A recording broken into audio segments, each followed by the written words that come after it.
అందరికీ hi, welcome to the review of Devara. రివ్యూలోకి వెళ్ళే ముందు ఇప్పటివరకు మన ఛానల్ ఎవరన్నా సబ్స్క్రైబ్ చేయకపోతే సబ్స్క్రైబ్ చేసుకోండి, లైక్ చేయండి వీడియోని తప్పనిసరిగా. ఇక రివ్యూలోకి అయితే వెళ్ళిపోదాం.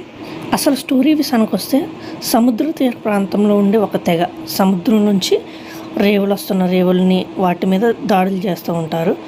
అసలు భయం అంటూ ఏంటో తెలీదు ఆ తెగకి. అలాంటి వారి మధ్య దేవర కూడా ఉంటాడు. ఫస్ట్ ఇతను కూడా కొన్ని దోపిడీలు చేస్తాడు, తర్వాత ఒక టైంలో రియలైజ్ అవుతాడు. ఆ తెగకి ఎంత ధైర్యం అంటే అంత ధైర్యం, అసలు భయం అంటూ ఏముండదు.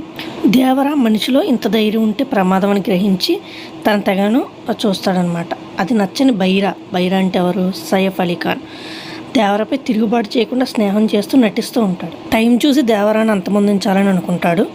ఇక సెకండ్ క్యారెక్టర్ ఏంటంటే అతని కొడుకు వర. ఓకే, అతను భయస్థుడు. దేవర ధైర్యం ఎంత కూడా ఉండదు, కొంచెం కూడా కనిపించకుండా ఉంటాడు. అలాంటి వాడిని ప్రేమిస్తుంది మన జాన్వి, తంగం.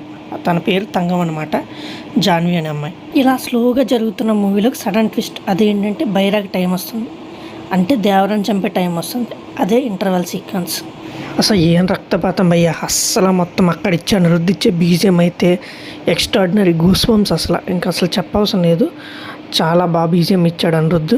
ఫస్ట్ దేవర గ్లిమ్స్ రిలీజ్ చేశారు కదా, దాంట్లో ఇలా బ్లడ్ తీస్తే ఒక సర్కిల్ షేప్లో చందమామ అక్కడ ఫామ్ అవుతుంది కదా, నలవంక. అది ఆ షాట్ ఇక్కడదనమాట. చాలా ఎక్స్ట్రాడినరీ భయ్య. అక్కడ చూపించిన రక్తపాతం అయితే మొత్తం ఎక్స్ట్రాడినరీ. ఇక కట్ చేస్తే దేవరపై స్నేహం ఉన్నట్టుగా నటిస్తూ తన కొడుకుని మళ్ళీ సముద్రంలోకి తీసుకొస్తాడు బైరా.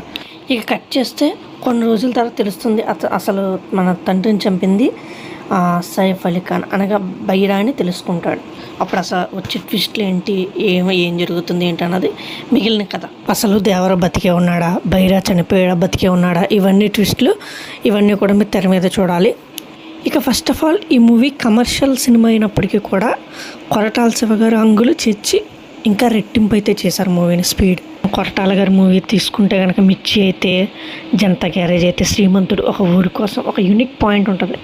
సేమ్ దీంట్లో కూడా ఒక యూనిక్ పాయింట్ని తీసుకుంటానే ఆయన స్టైల్లో మనకి ట్రీట్మెంట్ అయితే ఇవ్వటం జరిగింది. ఇక సాంగ్స్ విషయానికి వస్తే చాలా న్యాచురల్గా తీశారు భయ్య సాంగ్స్.